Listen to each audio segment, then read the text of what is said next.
Hi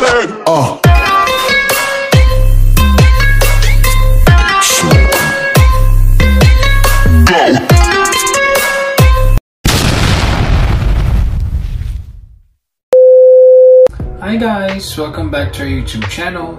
So yes, we're back again to do a reaction video. Yes. And actually today we're actually doing a reaction video to Love Ghost EDM version at home radio feels good at 26. But before we go ahead and watch and do a reaction, we just want to give a quick shout out. Love, of course, you go first. Syempre, hindi natin pwedeng kalimutan yung shout out. So shout out to Juliet Isip, Ivy de la Cruz, and then Indigo. Indigo. So I also just wanted to give a quick shout out to Kyrie Ellison Cabido, and also to Min Hotdog. And also sa laging nagko-comment sa amin, ayoko siyang kalimutan. That would be Gian Andy. Okay. Yes. So yeah, we just finished the shoutout. Guys, ingat kayo palagi, especially at this time. But yeah, let's go ahead and watch the video. 2,000 years later.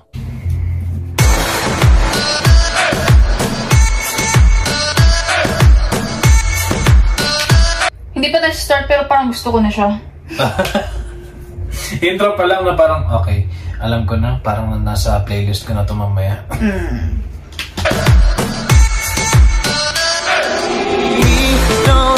Want to say goodbye. Love goes, love goes, love goes, love goes. There's no answer to the question why. Love goes, love goes, love goes. I've been to many places, and everywhere I go I can see all the traces. The happiness written in both of our faces. Pursue embrace the fact that reality made this. Erase this and I hate this, oh God, I hate this. Every time I close my eyes, all I see is trophies. I miss focus, the wars, and endless. I feel the pain and it's insane how they won't retake this. Ever since my love has gone away, away, every single thing has turned. Oh, parang ano lang, kaso ano siya no? Parang recorded? Hindi, studio produced, pero ano siya, like yung hindi sila nagpa-perform, hindi siya MV.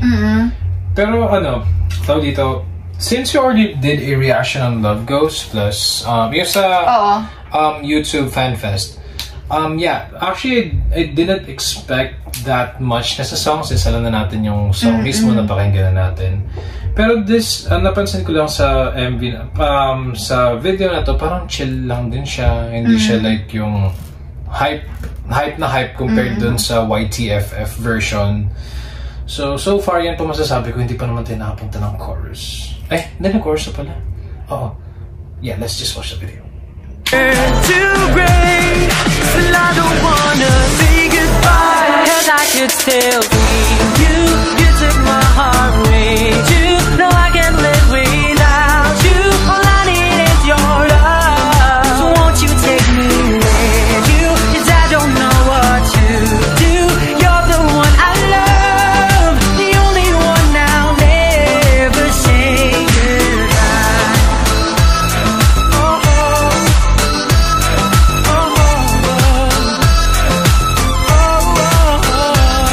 I don't even have to return to some nights, cause the brightest stars are the ones who live in your eyes. But love dies, but up I look up to the sky. We put my knees in the ground, keeping that. Toray ni Justin, nag-rap siya dyan, nag-rap siya dyan. Diba? Ano pala siya sa rap? Akala ko ano lang siya, like yung sa normal, like yung singing voice niya, ganon. Kasi yung boses niya, soft. Hindi siya yung tulad kay Pablo na may angas, ganon. Actually, in general sa kanya, wala siyang ganon na angas. Na angas talaga. Kasi more on ano siya, boy next door type ng type ng yung charm niya. So hindi mo talaga expect sa mga rap sa kanya. Parang ang bait-bait talaga niya, no? Diba? Why she has to leave the only one that I love? I hope it now is listening to me to move up, cause I'll never get better. I will love her forever. No one's gonna be enough. Oh, how could you leave me here? No way. Nagagandahan ako sa part ni Ken. Ni Ken. Oh, hindi sa pagiging bias ko siya. Nagagandahan talaga ako sa part niya.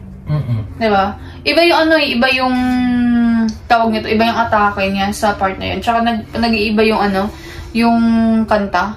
Or yung, tawag nito? Yung vibe? Yung vibe. Vibe ng song, Sa akin naman, here, I actually noticed, ako kasi mahilig talaga ako sa mga yung magaling mag-blending. So, napapansin ko talaga si Stel and Pablo nung nag-blend sila. Gustong-gusto ko yung part na yun. I'll take the pain, but I'll never say, I'll never ever say goodbye, 'cause I could still feel you. You took my heart with you. No, I can't live without you. All I need is your love. So won't you take me with you? 'Cause I don't know what to do. You're the one I love, the only one I'll ever say goodbye. This can't be true. Why did I lose you? I keep loving you.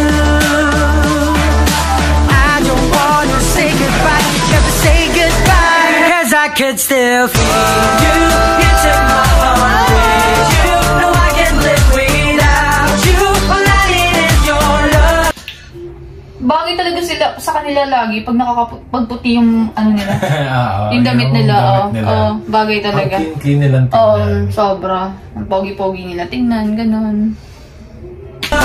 So won't you take me with you? 'Cause I don't know what to do. You're the one I love, the only one I'll ever say goodbye.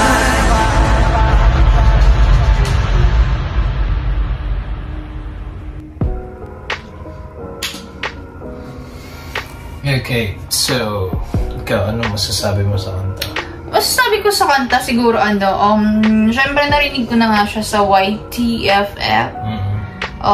Sa mga previous reaction namin. So, iba yung vibes niya syempre. Yung nung narinig ko siya.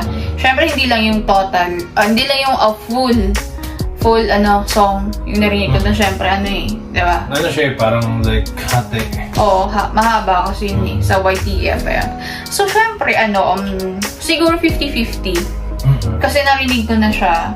Pero overall niyan, syempre 100% maganda. Kasi dito, ang sa akin naman, sa version kasi na to, ang masya-showcase talaga sa kanila is yung voice and yung visuals nila or yung mukha nila.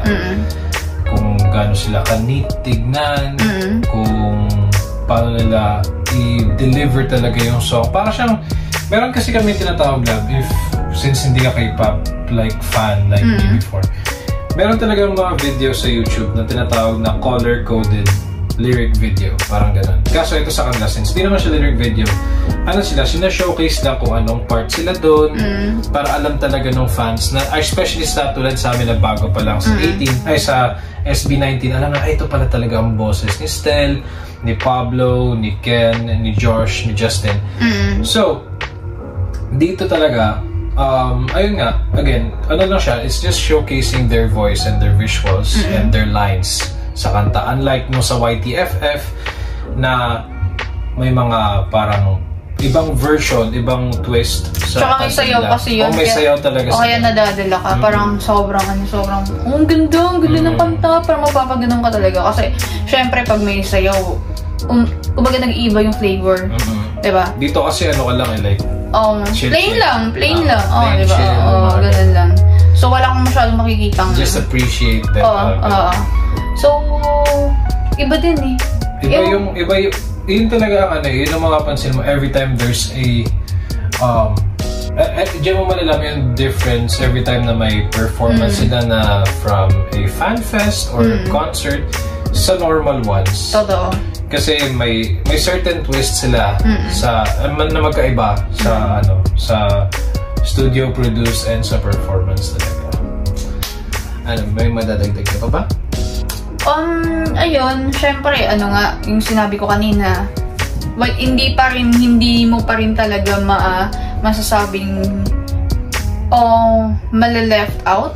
Tama ba yung word ko dun? Sa iba, yung SB19. Oo naman. Kasi may kakaiba talaga silang talent na hindi lang pang local, pang international sa mga bashers ng 18 dyan, tumigil na kayo. Subscribe nyo sila, makinig kayo sa kanila. Hindi lang subscribe, support them. Support and appreciate yung talent ng kababayan, di ba? Yes. Tsaka ayun, sobrang galing nila. Pero syempre, hindi na namin to patatagalin. Please do like, share, and subscribe. And also click on the notification bell button to get updated on our latest videos. And I hope you guys have a wonderful day. Thank you for watching. Joron, peace out.